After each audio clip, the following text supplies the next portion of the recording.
bakunzi b'ijwi ry'Amerika ndabasuhuje aho muri hose, muri kumwe nanjye Etienne Karekezi hano i Washington.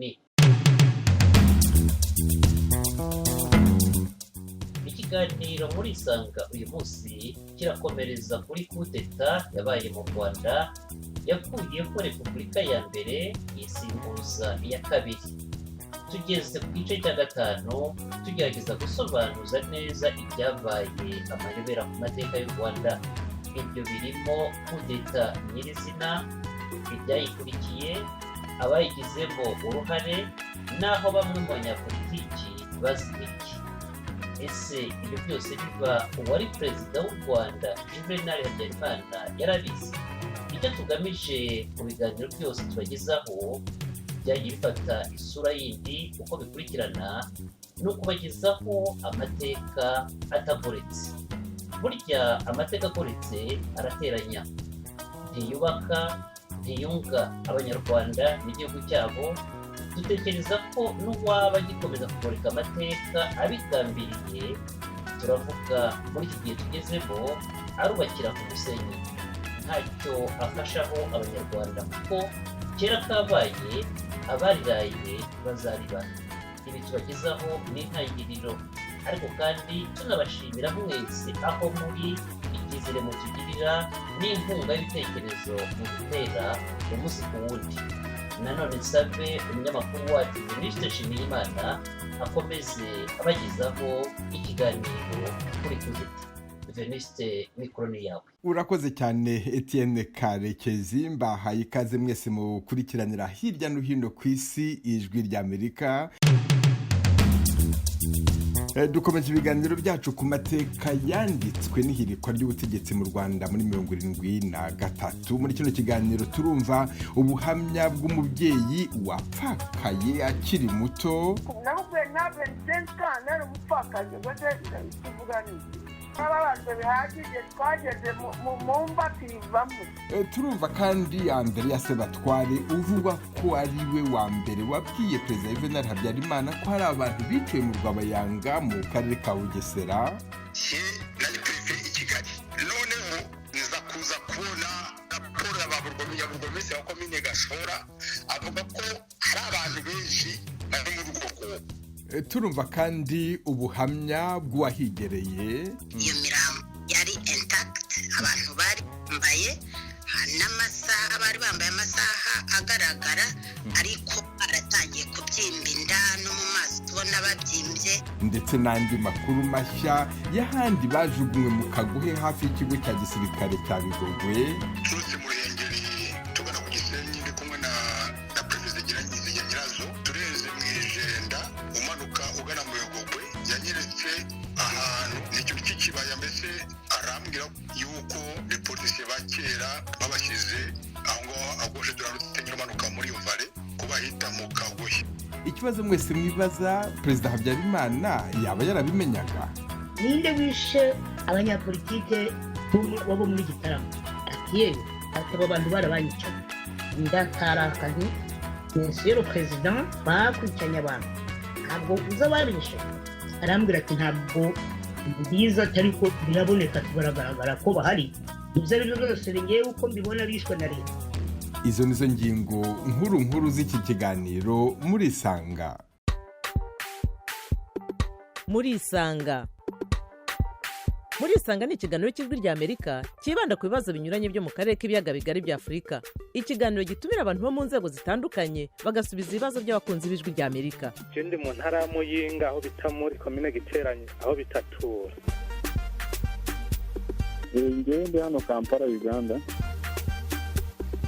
Ndi mu gisagara cya Bujumbura. Ni ikiganiro kimara isaha kuva saa 10 kugera saa 11 buri munsi, kuva kuwa mbere kugera ku cyumweru.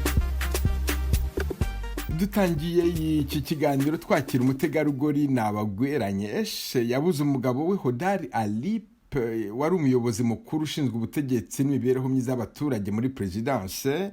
Kudetiba Agnes Hodari Nabagwera yari wabimuyunzwe mu cyahoze ari prefecture ya Gitarama. Mwatubwira uko umugabo wanyu Bwana Hodari Alipe yafashwe ku itariki ya 4 z'ukwezi kwa 7/73. nari nagiye iwacu nabyumvise kuri radiyo musansubira rero i Kigali nsanga baramutwaye ntabwo twongeye kuvugana nawe ntacyo nakubwira. None icyo gihe mwakoraga hehe mwebwe? Yewe nakoraga muri MINIFADECO, Ministère de la Famille et du Développement Communautaire. Iyo yategekwaga nande icyo gihe? Ubundi makora bwa mbere hari Shiramaka, hari Serubuga. Serubuga niwe hategekaga? Niwe wari umuyobozi kuko bari bafashe nyine kudeta yari yabaye ubwo basimburwa n'abasirikare nyine. None uwo Colonel Serubuga wagutegekaga wigeze umubaza aho umugabo wawe yagiye irengero rye? Yewe navuye aho ndi iwacu kuwabo umugabo noneho ntacyo nakoze. Yewe nagiye kumubaza niba nzasubira ku kazi, hanyuma rero yahise bamibarwa ahubwo insipandi nyirukana ubwo mutangira mu rugo buracyantura abana ndataha. Wamubajije iby'akazi aho nagiye kumubaza umva yewe byabaye ntari Kigali. Umva yewe byabaye ntari Kigali. Noneho nza gusubirayo rero nari naraje iwacu. Noneho ngiye kwa Serubuga nagiye kumubaza niba nzagaruka mu kazi. We yamaye bari winyirukana ako kanya. Ahita kwirukana? Hello. Ndabumva. Yaranyandikiye ambwira ko ngomba no kubaha inzu yabo. Yego. Ubwo rero kuko bari banyirukanye n'inzu yabo ni Kigali narayibahaye. Bahise banyirukana burundu ubwo nta kazi nongeye gusubiraho. Nasubiye ku kazi k'ubwarimu muri 79. Icyo gihe cyose nta n'agafaranga k'imperekeza Serubuga yaguhaye, waragiye ubaho wenyine utunga abana wenyine? Ariko ubwo yamperekeza atera ni ibintu byoroshye bikomeye. Habe no kuduha ngo sitasiyo ni ikintu gikomeye cyane. Nakoraga muri kuriye archive, urumva kera habagaho ibyo bita kabine. Igihe wakoraga muri kuriye archive ubwo nakoreraga Shiramaka, niba Shiramaka asimburwa na Serubuga. Ariko nyibutsa hari akantu numvise mwari muturanye no kwa Perezida Habyarimana, nibyo? Cyane twari duturanye umwana we yishyizemo imikoni kwa kundi bajya imiyenzi. Hanyuma baza kunyaka amashereko rero nyabakiriramo. Nari muto cyane nafite 25 ans. Naje nyamukiriramo umwana arakira. Witwaga niba ari Jean Pierre, narabibagiwe imyaka ni myinshi. Twari duturanye cyane. Nibyo? Cyane Imana yateye hirya y'iwacu hagati arimo witwaga Shegu nkaba aritwe dukurikira ariko ntitwavugaga rumwe. Ibyo bimaze kubabaho bigeze babatabara, mwigeze mumva bamenya agakuru kanyu genda bavuga bati bari abantu twabikiwe n'abapasi naho ntabwo tuzi urupfu rwabaga mupasi ntawe uruzi. Twakiriye mu mitima dusigarana n'abana ari batoya ariko twarabareze barakuze. Turashaje twebwe turananiwe nta kundi. Muri ababyeyi b'indashyikirwa mwakoze akazi gakomeye cyane. Cyane Imana yaradufashe. None se wowe umugabo yapfuye kuri 31 nsigaye mfite 25. Abana urabarera urabakuze? Afite imyaka 3. Ndafite umwaka umwe. Icyo gihe wari unakuriwe? Ari mu nda ubu ni padiri. Imana imuha amahoro n'umugisha. Ariko ubundi murashaka kugera kuki? Icyo dushaka kugeraho ni ukugira ngo nk'iyi myaka igeze kuri 47 wa mubyeyi we utarigeze uhabwa ijambo ngo uvuge akababaruka kuri ku mutima, ngo uvuge uko byakugendekeye, uvuge uko wareze abana wenyine, uko baguhambije riva bakakuvana ku kazi, ngo uvuge ubaze unabaza aho umugabo wawe yagiye. Ijwi rya Amerika ririfuza gufasha abanyarwanda kumenya ukuri kugira ngo bubake u Rwanda ruri imbere. Kandi ntacyo bizatanga biriya. Icyo bizatanga mubyeyi ni uko babariye bihagije tudafite n'umuntu udusangiza umubabaro wacu. Uranyumva? Ndabumva. Twarababaye birengeje ukwemera ariko nta kundi. mujye mutwihorera twe twapfuye kera twarangije gute. ntabwo nabona uko ngushimira kuba wemeye kuza gusangiza abumva by'Amerika umubabaro wanyuzemo kugira ngo bumve ko agahinda kawe atari wowe wenyine ugafite, hari n'abandi. umuhungu wanjye wabiregeye tubundi igihe sinjashaka no kubisubira inyuma nakubwiye ntabwo nsensikana nari umupfakazi rwose ikivuga niki bababajwe bihagije twageze mu mva tuyivamo. Urebye ibyo mwanyuzemo ni iki? abo bana bakora icyo bagomba gukora ntibazakore nabi ngo bice nk'uko base bishwe. uranyumva? Ndabumva. bajye bashaka amahoro, n'Imana yarabakujije nta wari uzi ko bazakora, bose bari impinja, bajye bashimira Imana. Sibyo? Nibyo mubyeyi. Ndumva nababwira iki kindi, twebwe twarabaruye barakura nabo nibareba uko kandi natwe baradufashije ubu abo dufite, ariko nawe nshaka amahoro mu mitima yabo be kwirirwa barwana n'ubu. Ndabashimiye cyane byimazeyo kuba mwemeye kuvugana n'Ijwi ry'Amerika. Namwe murakoze, Imana ibahe umugisha.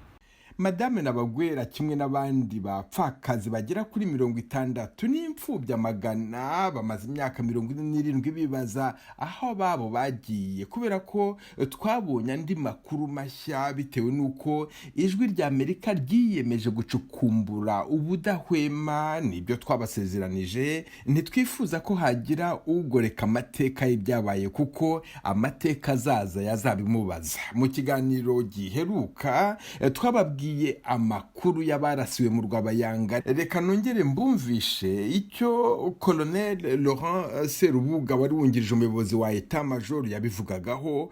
Aratangira avuga uko yakiriye Lieutenant Simon Habyarimana uvuga ko yari yoherejwe mu butumwa i Cyangugu.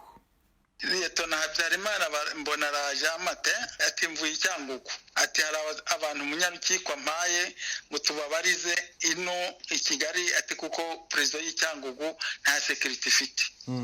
Hanyuma chef d'état major yakohereje muri mission, ntugomba kumukorera nibura raporo somere ibyo wakoze ugezeyo, ikikuzanye n'igihe uzasubirirayo, ni kugira ngo tumenye niba twagusimbura kuko za dosiye ziwawe zigomba kutadindira. Ati ndabikora. Comme le chef de bureau Sujede yakoraga raporo directement chef d'état major, ntabwo namubajije ngo ese warabikoze cyangwa niba wabikoze. Hashize nka 3 semaines le president niho yambazaga tese Lieutenant Habyarimana yakubwiye ko abantu yavanye Cyangugu yabajyanye mu Bugesera. Ntacyo yambwiye mon general. Ati se batware prefet batwara ambwiye ko ngo yabisha akabajugunya mu Rwabayanga. Kugira ngo impaka zishire reka twumve Andrea Sebatware wari prefet wa Kigali uko yamenye ko bishwe, uko yababonye n'abategetsi yabibwiye. Andrea Sebatware, mbahaye ikaze ku Ijwi ry'Amerika. Iyo nkuru y'abo banyapolitiki bapfuye biciwe hafi ya Rwabayanga ni mwebwe mwayimenye mbere muyigeza ku butegetsi bukuru, mwatubwira muri make y'ukuntu mwayimenye? Uko yabivuze ntabwo siko byagenze, kuko nari prefet i Kigali, noneho niza kuza kubona raporo ya burugomesi wa komine Gashora avuga ko hari abantu benshi bari mu rugo rwo. None ubwo mbambwiye abasuprefe uko ari batatu bamareze mu bose barapfuye, abo twari kumwe icyo gihe. Rero tujya ku rwego rw'Abayanga tujya kuhareba, effectivement dusangamo imirambo imwe ndetse n'impyisi zatangiye kuyikurura ku buryo kishobora no gisa n'icyasibye kubera ibintu bagiye bajugunyamo. Noneho ariko abo bantu mu bari bakigaragara n'imibiri yabo n'iki, ariko ntabwo nakubwira ngo ukuntu bari bameze. Ariko niba bakigaragara hari abo wamenyemo ko benshi mwari mwarakoranye wari ubazi? Nta n'umwe arashoboye kumenya rwose. Impamvu utabamenye ni uko bari batangiye guhinduka. Muri bo nta n'umwe arashoboye kumenya, kandi harimo bamwe ko impyisi zakuye zagiye rwose imusozi. Noneho icyo tujefe ubwo ngeze i Kigali nakoze raporo nabicya minisitiri wa interieur, ubundi ku mategeko ko byagenda kuva ku gihe cya Kayibanda n'igihe cya Habyarimana iyo prefe akoze raporo kopi igenda direkite kwa perezida, noneho uwo mpindabandikira ko byari bimeze, noneho nta reaction nigeze mbona. Ari Habyarimana sinigeze mpura nabo, ari ministre de l'intérieur nta kintu yambajije. Donc iyi raporo maze kubikora nyohereje nta suite yigeze baho. Ni uko icyo kibazo kizi. Andreas Batware, urashaka kumbwira ko wabonye abantu bapfuye mu Rwabayanga ukorera raporo perezida wa Repubulika na minisitiri w'ubutegetsi bw'igihugu, abo bantu ntibigera bagusubiza? Nta reaction, nta bantumije, nta no kuri telefone ngo mbaze, no. None se nimba bataragushubije bisobanuka gute ko Laurence Rubuga yavuga ko perezida wa Repubulika yabimenye ari wowe ubimubwiye? Ubwo yaba yarabibwe niyo raporo namwandikiye namuhaye. Hanyuma se Serubuga we ko yari chef d'état major kandi ibintu byabereye mu karere ke, kandi bivugwa ko abo bantu barashwe n'umusirikare we nk'uko yabyemeye ejo bundi, kuki atagushatse ngo akubaze? Nta muntu wigeze ambaza ari kuri telefone, ari kumpamagara muri tele cyangwa se wansangiye mu biro. Nge neruka nk'ori raporo nta suite yizeho. Noneho rero abo bantu umaze kumenya ko bishwe, uwo muri iyo raporo yawe watubwira muri make y'ikintu wandikiyemo perezida wumva cyari kikuri ku mutima, wigeze umubwira uti b'abanyapolitiki babarasiye mu Rwabayanga, kugira ngo icyo kintu tukimenye? Aho nari kubandi reglementaire, nta muntu nongeye kubwira ko kandi ziko nyine abanyapolitiki witwa vrai politicien w'igitarama nari muzi, ariko bitari gushishoza cyangwa iki, ari nabo basopera twara turi kumwe twagomba kwamenyera leta. Nta muntu n'umwe muri bo nigeze menya. Imirambo yose mwarayibonye cyangwa uko abivuga yari mu Rwabayanga? Shoboka twabonye iri hejuru, twabonye iri hejuru, ubundi ni nka grote abarega kamplisi yatangiye kunuka ifo sididirabe. Donc hari niyo impiza kwiziza hanze ya y'Urwabayanga, ubundi ufite grote bamwe bagiyemo abandi bari hejuru. Wigeze utekereza ku mpamvu iyo raporo wakoze ku kintu nk'icyo ngicyo itigeze igira igisubizo? Ntabwo nabyibajeho cyane, ariko ngenda ko muri reaction turnormal nabuze kujwe nta reaction yabaye, ni ukuvuga ko bo baba bari okura torasha icyo hasi. Ngo nigise ko babyizi kuko iyo batabimenya bari kukubaza, bari kumbaza cyangwa se bakajya cyangwa se bagiye kureba simbizi, bagiye kureba batambwiye, sinamenye ko bagezeyo kandi ahantu hadatuwe ku buryo abantu bahageze uretse Hazare yaba nk'uburwo bese cyangwa umukozi n'umuhaye akanyura, ariko nta ni kure y'abaturage bari bahari, ni kure y'abaturage bari batuye, ku buryo n'ababasize mbunda nta muntu wazumva. Donc byara mu kirere gusa, donc n'ahantu isole haragaragara, ntabwo hari hatuwe. Bwana Sebatware, inyuma y'iyi myaka yose umaze kumva yuko hari abanyapolitiki baguye mu Rwabayanga, ugasubiza amaso inyuma ukavuga uti wasanga hahandi nagiye ariho hajugunywe bamwe mu bo twakoranye, icyo kintu wagitekerezagaho wumvaga umeze ute?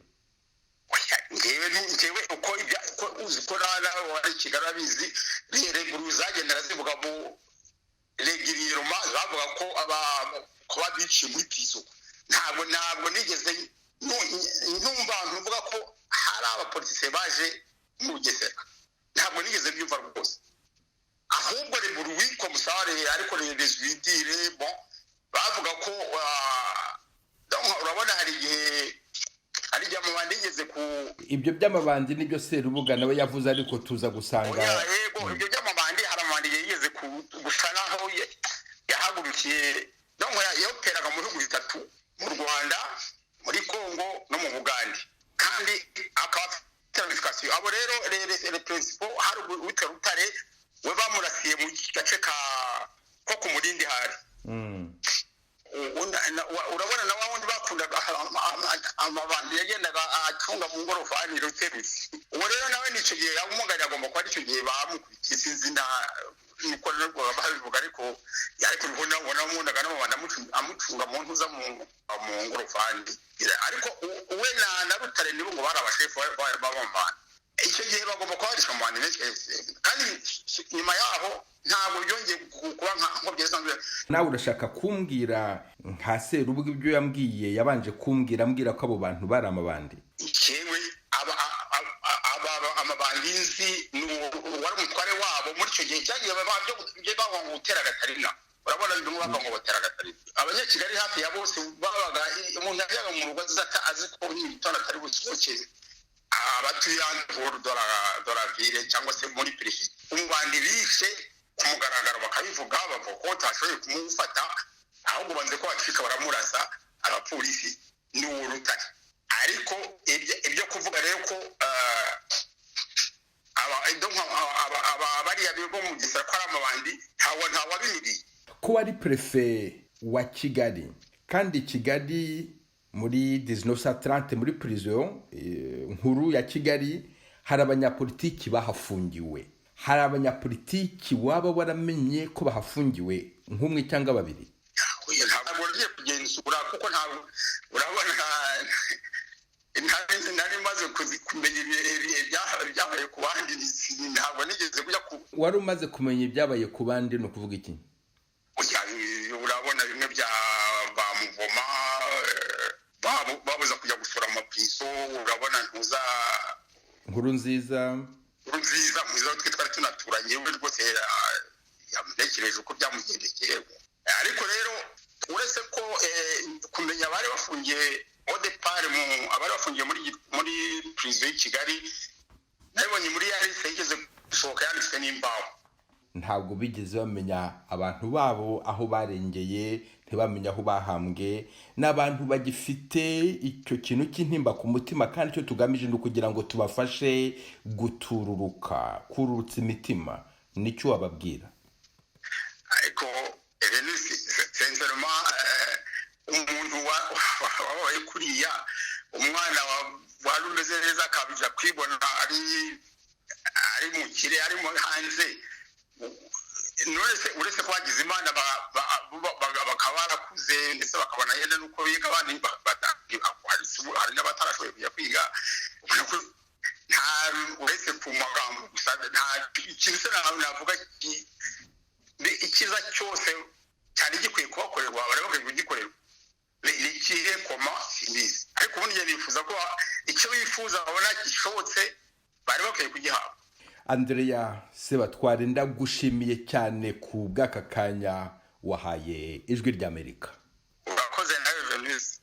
Abatuye mu Bugesera muri Ngenda hafi ya Gako na Rwabayanga bahageze abantu bakimara kujugunywa muri urwo rwobo basanze bareremba bacyambaye amasaha ku maboko bavuga ko batasaga n'amabandi. Kasirida Mukamurigo yaratuye muri ako gace.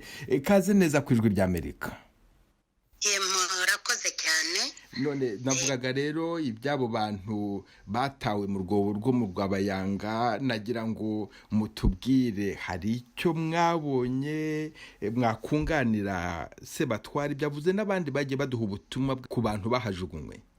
Abo bantu navuga ko bajugunywe mu Rwabayanga batahanga mu Rwabayanga mbabona n'undi muntu wari wacumbitse iwacu yahahamutse. Noneho abwira ababyeyi banjye ko abantu bo muri ako karere bafite ingorane, ko hari abantu imirambo iri kureremba mu rwobo rwa Bayanga. Noneho uwo munsi nagombaga kujya i Kigali ngiye, niho nategeraga imodoka nsubira ku ishuri. Turagenda imodoka nateze y'ikamyoneti nizo twagendagamo icyo gihe. Abantu n'ibyo bintu bavugaga gusa. Noneho aho hantu kubera ko hari ahantu touristique, abantu bari basanzwe bahagarara bakajya kureba ayo mazi ari ahantu mu mpinga y'umusozi. Twarahageze imodoka irahagarara, abantu ahubwo bari kuvuga ngo twumvise ko abantu bambaye amasaha, reka wenda turebe ko twakwikoreramo ayo masaha. Bose bari muri iyo modoka turagenda aho hantu igihe nari nsanzwe mpazi. Noneho abantu hari imirambo ireremba, ntabwo navuga ko impyisi yashoboraga kurya umuntu ariko wabonaga ko zagiye zigerageza ariko ubanza iyo ikoze mu mazi ari igira ikibazo iyo mirambo yari intact abantu bari bambaye n'amasaha bari bambaye amasaha agaragara ariko baratangiye kubyimba inda no mu maso ubona babyimbye sinzi niba wenda nk'umuntu waba ufitemo umuntu yari kumumenya ariko igihe tukiri aho abantu noneho bose ubona bagize ubwoba twumva imodoka twabyitaga kizunguzungu zimwe za polisi icyo gihe zakoreshwaga na polisi nasiyonari ariko yari yarabaye gendarmerie iyo yindi zari zo muri service de renseignement duhita tuva aho ngaho dusubira ku modoka noneho iyo modoka yindi ihita ikata ijyayo ubwo ngeratitiraga ndavuga nti turapfuye turashize noneho ariko ubwo uwo mushoferi nawe arihangana yatsa imodoka turakomeza turagenda aho hantu hari hakiri ishyamba nta bantu bari bahatuye noneho ngeze i Kigali ubwo ahantu nacumbikaga ni kwa musaza wanjye unduta nk'imyaka 10 ubwo ntangiye kuvuga inkuru bya bindi by'abana arankurura anjyana hirya muri koridoro aravuga ati ibyo bintu ntiwongere kubivuga eke uraza kugira icyo umbwira nta wundi muntu uri kubyumva ati ntiwongere nuko noneho ubwo ndicecekera ndagenda kumwe kureba abana bari mu gikari ubwo nyuma musaza wanjye aza kumbwira ati biriya bintu ni ibintu bikomeye urabizi ko mperutse kugira interrogatoire kubera ko yari agifite ifoto ya perezida Kayibanda mu nzu noneho hari abantu bamureze noneho baza kubimubaza we ababwira ko ayifite nk'uko yayishyizemo ari perezida wa repubulika ko n'indi y'undi mu perezida izajya kuri urwo ruhande yarayihashyize muri salo yezo z'abaperezida bombi zari zihari nyuma rero yaje kumbwira ko ari abantu bariya bafashwe muri za 73 bagomba kuba bariciwe muri za gereza ahantu cyangwa se barabiciye aho hantu ubwo rero ibyo bintu nge narabibanye ariko nyuma maze kuba mukuru narabivugaga nyine bariya abantu bo mu rwobo rwa Bayanga nshimishijwe ko rwose ubwo na minisitiri Sebatware yahageze igihe umuntu twaganiraga namubwiraga ko hari abantu bashobora kuba babizi neza hari abazungu bari batuye inemba hahoze ari Somirwa hari abasirikare bari hariya igako n'abo bantu bo muri service de renseignement nuko icyo gihe yategekwaga na Rizinda akaba atagihari ariko afite abantu bakoranye bashobora kuba yakoresheje bakabohereza aho ngaho kuko aho nyuma uhereye uwo munsi twanyuze bahashyira bariyeri nta muntu wongeye kujya ajya gusura urwobo rwa Bayanga kugeza igihe ngewe nagiriye bwa nyuma mu Bugesera ni 1994 nta muntu wajyaga ku rwobo rwa Bayanga uwo muhanda bari barawushyizeho bariyeri barawufunze. Urakoze cyane. Akabazo nshaka kukubaza unyemerere ngo usubize inyuma gatoya. Wumvise ibiganiro bya mbere aho Colonel Serubuga yavugaga yuko abo baharasiye ngo yari amabandi nubwo bwose n'amabandi atagomba kuraswa gutyo mu gihugu kigendera ku mategeko ariko na Sebatware akavuga yuko bamubwiye yuko abo bantu baharasiye ari amabandi ariko we akavuga ati wabyumvise ati amabandi tuzi yarasiwe hanaha ayo ngayo yo mu Bugesera ntabwo tuyazi. Wowe ko wabonaga bari bambaye n'amasaha na mbere yuko ura na musaza wawe wowe ibyo wiboneye uri umwana w'umukobwa mukuru ujya kwiga wararebye abo bantu bareremba ubona basa n'amabandi? nta mabandi yarasiwe yigeze arasirwa aho hantu kubera ko icyo gihe urumva twari dutuye muri Ngenda, ntabwo ari kure cyane, inkuru ziragenda. Uwo mugabo waraye iwacu yari avuye kusura undi, hari data wacu wari utuye muri Gashora, nta masasu yari yigeze avugira muri ako karere muri icyo gihe. Ntabwo mpamya ko hari n'umuntu baharasiye, ahubwo bahazanye abantu bapfuye. Abo bantu rero icyo babishe sinzi niba baranabicishije amasasu, bashobora no kubicisha ikindi kintu, kuko bari bambaye imyenda, ukabona umuntu yambaye ishati itebeje, isaha yambaye, wenda bararetse bambara imyenda yabo, uko ntekereza bashyiramo mu ikamyo, bashyiramo imyuka mibi, simbizi, sinabihamya, ariko ababishe bazi uko babishe, ariko nta muntu nabonaga afite ikintu cy'igikomere, kandi uko urwobo rungana, urebye ukuntu bari aho hejuru ubona begeranye, no munsi yabo hashobora kuba hari abandi. Ntabwo rero kuvuga ngo baraharasiwe, nta masasu yavugiye mu Bugesera muri icyo gihe. Niyo yavuga bari kuba ari nk'abasirikare bitoza, kandi iyo haba hari abasirikare bagiye mu myitozo byabaga bizwi, abantu bo mu kigo babaga babizi, n'abaturage babaga babizi. Kasirida Mukamurigonda, gushimiye cyane ubu butwari wagize bwo kugira ngo ushobore kudusangiza kuri ayo makuru adashimishije ariko ya ngombwa, kugira ngo abumva ijwi ry'Amerika aho bari hose babyumve. Urakoze cyane, ndagushimiye. Murakoze cyane namwe kumpa aka kanya, kandi ndagira ngo mbashimire umurimo mukora wo gushakira amakuru abantu, mukagerageza kuvuga ukuri naho kuvunanye. Rwose Imana ibarinde, ikomeze ibahe umugisha. Umunsi mwiza. Umunsi mwiza, murakoze cyane.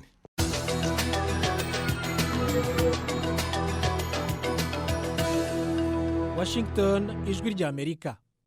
Bamwe muri mwe bumva ijwi ry'Amerika mumaze kumva amakuru twabahaye ku turere abishwe bajugunywemo, mwadusabye amakuru arambuye ku hitwa mu Kagohe. Reka nongere mbumvishe uko Prote Zigiranyirazo wigeze kuyobora icyahoze ari prefeture ya Ruhengeri ahavuga. Simbizi niba hari ababigeze bashyingurwa Nyamagumba, uretse iteka nabo bajyanaga n'ibyo bakoraga babikoraga nijoro. Ziko numvise ko hari abantu bahambwa hitwa mu Kagohe. Mu Kagohe ni mu ishyamba riri hagati, urabona ikigo cy'abasirikari kiri mu Bigogwe, ndaharuzi, ni hafi y'icyo kigo cy'abasirikari mu Bigogwe, niyo babajyanaga. Ibyo byaje kumenyekana nyine aho u Rwanda bamenyeye ko abo bantu babishe, aho bajyaga babajyana naho ngaho niho babiciraga. Ku Gisenyi sinzi hariho, simbizi nk'uko nakubwiraga, sinzi niba Prefe Nshunguyinka yaba hari ikintu yamenye cyo no kubapa. Ubu yari Prote Zigiranyirazo wigeze kuyobora icyahoze ari prefetura ya Ruhengeri. Twashatse umuntu wakwemeza rwose ko ibyo Zigiranyirazo avuga ari byo. Twabonye Major Pierre Claver Karangwa wigeze kuyobora gendarmerie yo mu Ruhengeri, ndetse akaba yaranayoboye ibiro by'iperereza bya gisirikare muri Minisiteri y'Ingabo z'Igihugu. Pierre Claver Karangwa, ikaze ku ijwi ry'Amerika. Veniste kuntumira mu kiganiro. None niki uzi ku Kagohe? Nawe wabwiwe yuko koko aho hantu hashyinguwe abantu? Nibyo koko, turutse mu Ruhengeri tugana ku Gisenyi ndi kumwe na Prefe Zigiranyirazo. Ubwo hari ryari? Ntabwo nibuka neza, mejo yose ndi muri za 86 gutyo. Kuko navuye mu Ruhengeri muri 88.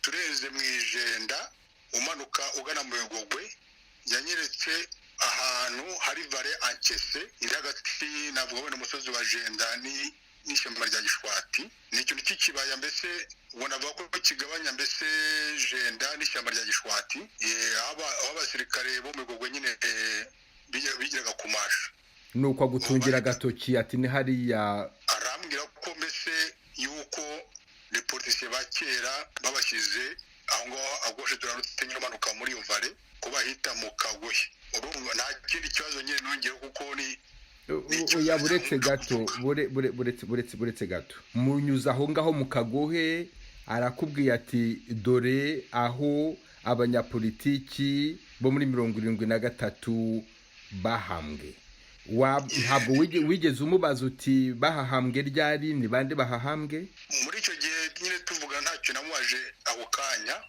kuko nisije nyine najya nkunda nyine kuvugaho kubera yuko nanjye ndumenya Gitarama ahubwo nyuma niho naje kumubaza ntese bandi bambwiye aho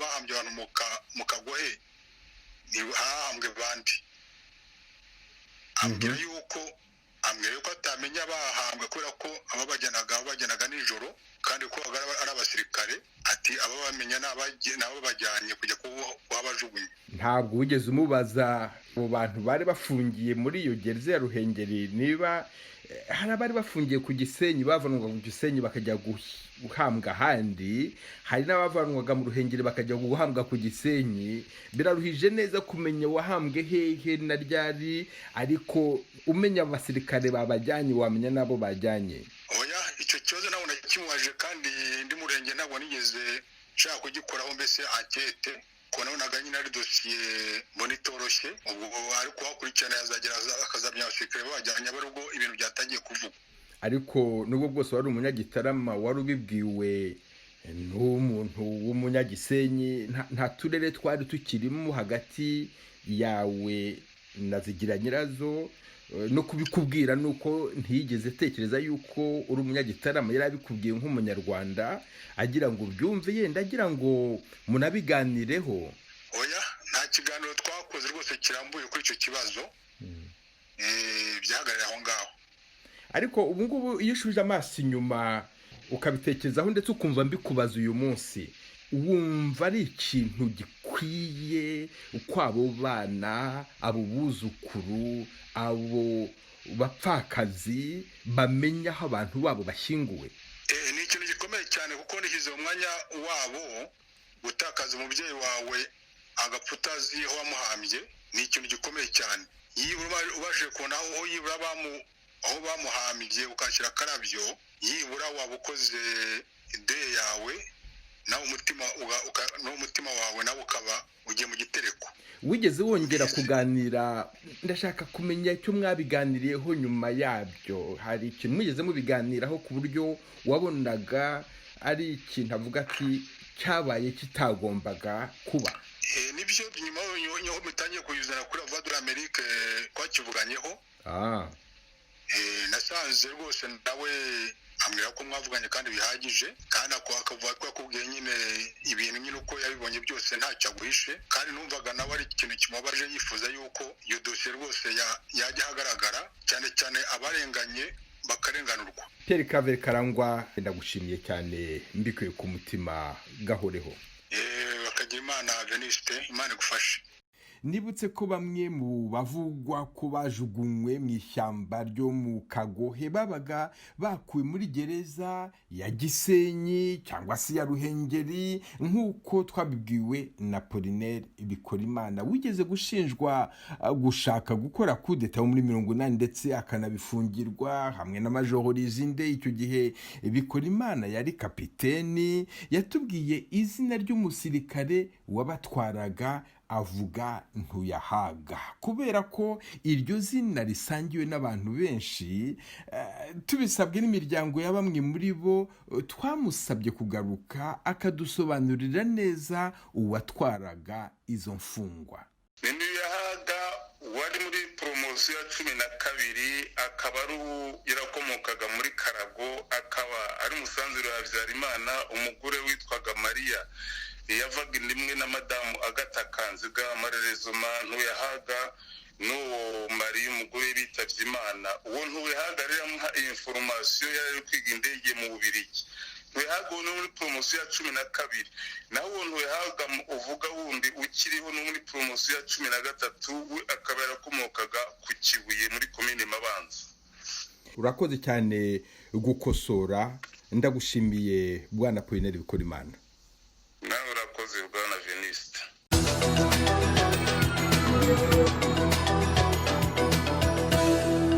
Washington, ijwi ry'Amerika. Mukomeje kumva ijwi ry'Amerika. Abanyapolitiki bagera kuri 60 barafashwe, barafungwa, baricwa, baburirwa irengero. Ubwo ni nyuma ya kudeta muri 73 mu gihugu gifite inzego z'ubutegetsi. Juvenal Habyarimana ntakiriho, ariko kuba atariho ntibivuga ko yasize atavuze. Nashoboye kubona umwe mu baganiriye nawe kuri icyo kibazo cy'abanyapolitiki bishwe uhereye kuri Perezida Kayibanda. Uwo ni Madame Karwera Mutwe Esperance, wakoze muri Minisiteri y'Ububanyi n'Amahanga, muri Perezidansi ya Repubulika, muri Perezidansi y'ishyaka rya MRND, ndetse akaba yaranahagarariye ikinyamakuru Jeune Afrique mu gihe cy'imyaka igera kuri 30 muri Afurika yo hagati. Ye afite icyicaro i Kigali, ndetse no muri Afurika y'Uburengerazuba afite icyicaro i Dakar muri Senegal. Karwera Mutwe Esperance, kaze neza ku ijwi ry'Amerika. urakoze Venuste kumpa ikaze, ndabashimiye.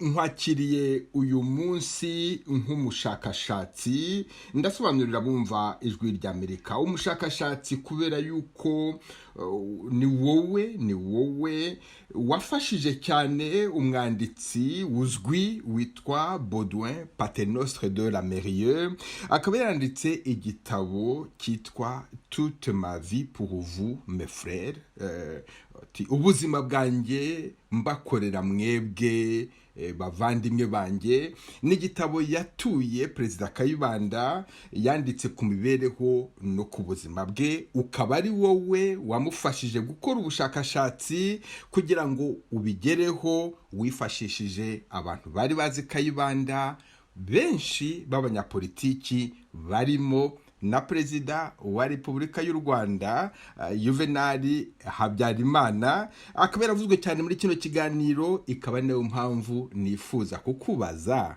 mbese muri ubwo bushakashatsi bwawe ko nawe wamushyizemo, ni iki wamubajije? Nibanze cyane ku bantu bamenye Perezida Gerigori Kayibanda, mbaza abo bakoranye, abaturanyi be.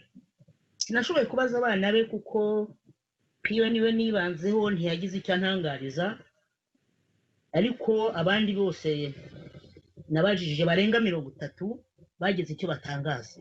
Umbajije ikibazo nabajije Perezida Habyarimana, ndagira ngo nkubwire ko nagiye mfite ubwoba njya kumwaka interview, ngira ngo nta nansubiza.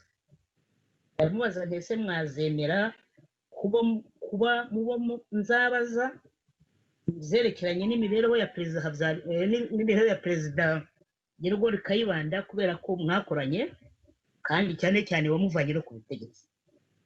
Mbona arambwira ati uzaza ubimbaza. Ndamuteguza n'icyo kiganiro kizamara amasaha 2 kandi nzagishyira kuri kasete, ukuvuga nzagifata amajwi, nzayafata. Ati nta kibazo. Noneho rero ntireka nguhe umwumvo umusogongere w'ibibazo nzakubaza ninde wishe abanyapolitike bita wabo muri Gitarama? Ati yewe, ati abo bantu barabanyicaye. Ndataraka nti Monsieur le Président, bakwicanye abantu, ntabwo uza babishe? Arambwira ati ntabwo biza, atari ko biraboneka, ati baragaragara ko bahari. Ibyo ari byo byose ngewe uko mbibona bishwe na leta, kuko ababishe bari bakoraga, bagize urugomo mu rwego rw'imirimo bari bashinzwe. Abo bantu ntibishe, bishwe n'ababarindaga. Ariko kandi nyakubahwa Perezida, ibyo bintu mu mateka bizakubazwa. Ibyo ngibyo warabimubwiye? Nari mubwiye nti mu mateka bizabazwa umukuru w'igihugu, kuko nta kuntu wazavuga ngo ntiwari ubizi wari ufite za serivisi za renseignement n'izindi za contre espionnage n'ubundi buryo umuntu wese yigirira bwo kubona amakuru kuko twebwe aba Rwanda twagiye dushaka ayo makuru turayabona rero bizakubazwa arambwira ati nibyo ati uri umunyapolitike ibyinshi bikugerekwa ku mutwe ari ibyo wakoze n'ibyo utakoze ati ku giti cyanjye ku mutima wanjye n'imbere y'Imana iyo iducira urubanza ati ndakwemeza ko nta maraso y'abo banyapolitike mfite ku ntoki. Ikibazo cya kabiri namubajije ntariko mu minsi yakurikiye binatinze cyane mwabahaye leta yabahaye icyo twakwita impozamarira. Ubundi impozamarira mu rubanza bayitanga kugira ngo nyine bahozahoze abababaye. None ko mwatinze guhoza iriya miryango biti kandi gutanga impozamarira byerekana ko umuntu yaba yemeye n'icyaha. Rero ngewe uko nkora ugusesengura kwa politike ko leta y'u Rwanda yemeye gutanga impozamarira ku miryango yabo bishwe kuvuga ko mwemeye icyaha. Ati nibyo ntariko mwaratinze atariko gutinda biruta guhera. Ati kibi ni uko byari guhera. Ndongera mubaza ikindi kibazo ntese ko mwatanze impozamarira ubwo mukaba mwaremereye icyaha ko kiri kuri leta y'u Rwanda muyobora muzagira igihe cyo kuzasaba imbabazi muri rusange abantu bose bashobora kuba barabuze ababo muri iriya nkubiri. Arambwira ati kuri iki gihe simbibona ntabyo mfite nakubwira ngo bizaba iki gihe n'iki atariko ntabwo ari impossible. Uvuga ati birashoboka. Icyo kiganiro twakirangirije aho mubwira ko nzagaruka kuko ubwo yari umusogongero mubwira ko nzagaruka igihe azambwirira noneho nkamufata amajwi kuko ibyo yambwiraga ibyo ndakubwira narabyandikuraga mu rwego rwa stenography bwa buryo bwo kwandika ibintu wihuta. Rero nageze mu rugo ndongera ndabyandikura mbishyira ku mashini mbishyira muri archive zanjye. Malheureusement ntabwo nagize igihe cyo kujya kumufata amajwi ariko namubajije ko ibyo twavuganye yabinyemerera nubwo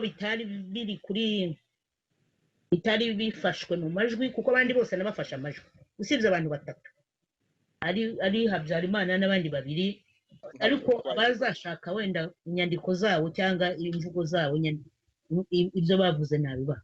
Ni ukuvuga yuko n'ibi ngibi urimo umbwira urabifite aho byanditse? Ndabifite narabyandukuye nabyoherereje na Paternoster de la Mairie. Ibyo numva navuga kuri ubwo bushakashatsi nkubwiye uko perezida yabimbwiye nkaba ngira ngo nshyireho kitonderwa ntabwo hano mpagarariye umuryango wa perezida ngewe ni ku giti cyanjye ku byo numvise muri ubwo bushakashatsi bwakozwe dutegura inyandiko y'ubuzima n'imibereho ya perezida Gregory Kayibanda. N'ubundi nagutumiye kugira ngo udufashe kumva kubera ko ibyo ngibyo ni ibintu byari bikenewe kubera ko abantu ntabwo bumva neza uko Habyarimana yamenye ibintu cyangwa atamenye ibintu. Ntibumvaga mbere y'uko tukumva muri kino kiganiro ukuntu umukuru w'igihugu atari kumenya ko ibintu birimo bibera mu gihugu kandi ari igihugu cye. Ubwo rero uje kutwongerera ariko uranyemerera nkubaze kubera yuko kimwe nabumva ijwi rya Amerika hari akabazo mfite. Wigeze umubaza uko Kayibanda yabayeho irwerere? Wigeze umubaza uko Kayibanda yabayeho ikavumu? Wigeze umubaza uko Kayibanda yapfuye nuko yashyinguwe? Wigeze umubaza kuri icyo kintu? Namubajije niba yaramenye urupfu rwa perezida Gregory Kayibanda. Namubajije nti nyakubahwa perezida wamenye ute ko uwo wavanye ku butegetsi perezida Gregory Kayibanda yitabye Imana? Arambwira ati umunsi yapfuyeho bambwiye ko yapfuye mu rukerera, nabimenye mu gitondo mbibwiwe na Colonel Sagatwa, ati niwe wanterefonnye arabimbwira. Ese ntabwo washatse gushaka kumenya igihe baramushyingurira ngo nawe uje kuba wamushyingura? Ati nahise mpamagara Kavaruganda Joseph. Icyo gihe ndakeka Kavaruganda Joseph yari perezida wa cour constitutionnelle rurinda iremezo ry'itegeko nshinga. Ati nabaje Kavaruganda niba nshobora kujya gushyingura perezida Gregoire Kayibanda, aransubiza ngo ne kujya gushyingura iyo mbwa. Oya, ntiyavuze gushyingura, ngo ntuje guhamba iyo mbwa. Mumbabarire ndabivuze, ubundi mu biganiro nk'ibi hari n'ibigambo umuntu yavuga ati reka ne kubivuga. Turi hano kugira ngo tuvuge ukuri, tumenye ukuri, twubake u Rwanda ruzira ikinyoma. Iyo tuza kuba turi kuri televiziyo twari gushyiraho twatuyungiro tubuza kubona ibintu bibi, ariko nk'uko umuhungu wa Bizindori yabivugaga agira ati twiteguye kwakira ibintu byose ariko tumenye ukuri. Ndibwira yuko ubu nanjye hano mpagarara Ijwi ry'Amerika twiteguye kumva ibintu nk'ibyo ngibyo, ariko abanyarwanda bakamenya ukuri, bikoranywe icyubahiro ugomba uwo nyakwigendera. Komeza utubwire. Yarabyemeye ati yarabyemeye se najyayo? Naramubajije nti hanyuma se ntiko numva iyo nama atari nziza, kuki wayikurikiye? Yaguhaye zihe ngingo remezo zigaragara kugira ngo abe yakubuza kujya gushyingura uwahoze ari umukuru w'igihugu? Arambwira ati, yarambwiye ngo Kavaruganda yabwiye Habyarimana ngo uriya ni umunyururu wakatiwe urwo gupfa, hanyuma uza kumubabarira.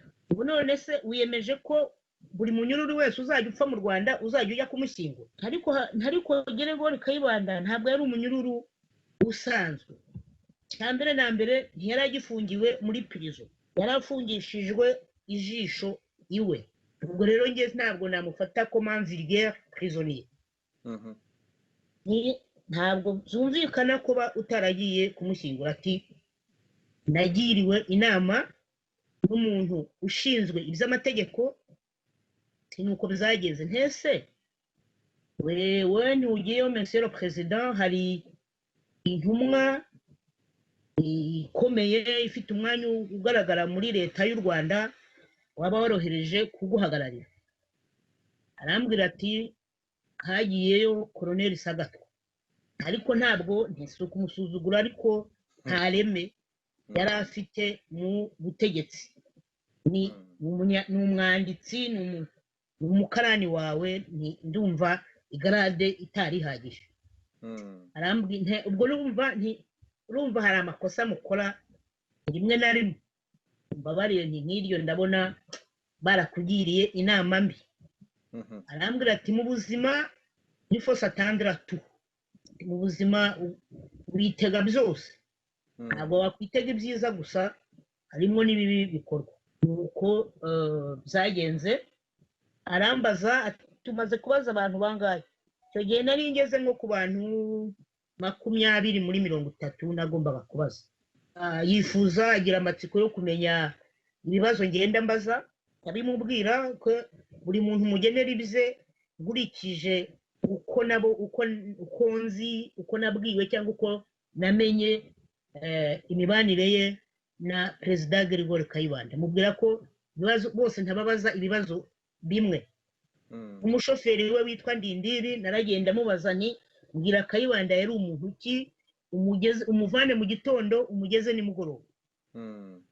Abanyapolitike bafatanyije guhirika ingoma ya cyami bandikanye za manifeste, ya manifeste bise manifeste y'abahutu, nabo nababajije uko bakoranye politiki. None wewe perezida narinje kukubaza wowe wamusimbuye umvanye ku butegetsi uko wanamubonye, narimuje n'ikibazo uko bakoranaga, mbwira ko yari umutegetsi mwiza, urakara rimwe na rimwe, ibyo birasanzwe, ariko ko yari umutegetsi mwiza. muvugana hari akantu wabonye kakwereka koko uko Habyarimana yababajwe n'urupfu rwa Kayibanda? iyo umuntu aganira n'umuntu imbona nkubone umureba mu maso, nawe uri umunyamakuru, hari ibisubizo ubona mu maso y'umuntu ukamubona niba akubeshye, niba akubwiye igisubizo cyo kukwikiza, niba akubwiye igisubizo cya diplomasi. Naho ko nshaka hari mu maso mureba Habyarimana hari icyo wabonaga kikwereka yuko ibyo akubwira ari byo. Mu maso ye Habyarimana iyo yarakaraga yakoraga muri cya gisuguri agisubiza inyuma. Iyo babaye nabwo yayihanaguraga, yasaga n'uwihanaguye mu maso nkaho arimo guhanaguramo agahinda. Ibyo narabibonye. Kandi ikindi kinyemeza koko yambwije ukuri ati yari umutegetsi mwiza nakundaga. Hari ibindi bintu yambwiye by'ubuzima busanzwe ko Kayibanda yicishaga bugufi, ambwira ukuntu hagati y'aho Perezida Kayibanda yaturaga n'abaturanyi be atashyiragamo za bariyeri, ko yakinguraga ko iwe hagendwaga. Hari abari bafite n'ibyanzu banyuramo bajya kumusura cyangwa n'abanyuramo ajya kubasura. Ubwo rero byanyeretse ko Perezida Habyarimana yari azi ubwiyoroshye bwa Perezida Kayibanda. Ikindi yambwiye ko hari n'umubikira wari mushiki we, ndakeka ni Mama Goderi, nawe yagiyeyo. Ubwo rero nkaba mvuze ntubwo wenda ubwo nibyo nge mvuye nitekereje, ntubwo yumvise ko umuryango we wari uhari. Mu kanya wagira guti ntabwo naje muri kino kiganiro mpagarariye umuryango wa Habyarimana, nibyo mvuga n'ibyanjye birandeba byavuye mu bushakashatsi bwanjye. Nakongeraho kujya wewe ndabona ari nkaho bikuva mu mutima, ariko se ntabwo butewe nuko yenda uvuze ibyo utagombaga kuvuga, kubwo bushakashatsi bwawe ubushyize hanze, yenda bitagombaga, yenda bamwe batifuzaga yuko ibyo Habyarimana yavuze bimenyekana, cyane cyane nk'abavuga bati yarapfuye ubwo atakiriho, ibyo twamuvugaho byose nuko nguko byagenda. Abandi bakavuga bati ibyo yakoze ntibikwiye kumenyekana.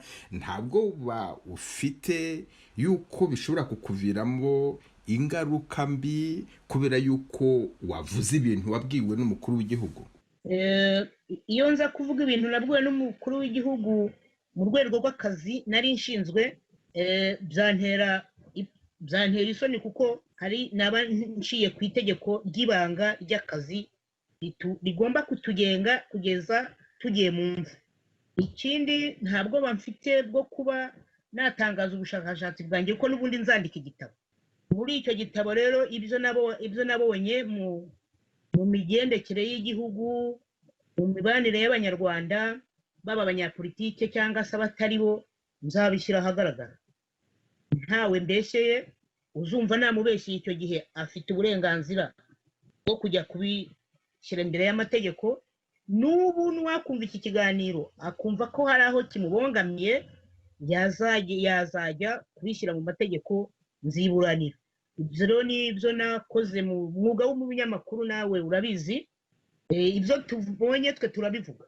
Madame Esperance Kagwera Mutwe, ndagushimiye cyane ku bw'aka kanya wahaye Ijwi ry'Amerika.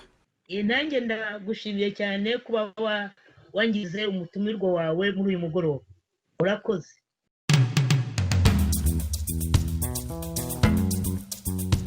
Ubwo buhamya Kagwera Mutwe Esperance yahawe na Perezida Juvenal Habyarimana ku yicwa ry'abanyapolitiki bo muri 73 nibwo bushoje ikiganiro twari twabateguriye kuri uyu mugoroba, hamwe na Etienne Karekezi wagihagarariye. Mbashimire mwese kuba mukurikira Ijwi ry'Amerika buri munsi, kandi muri benshi mwari kumwe na Venuste Nshimiyimana.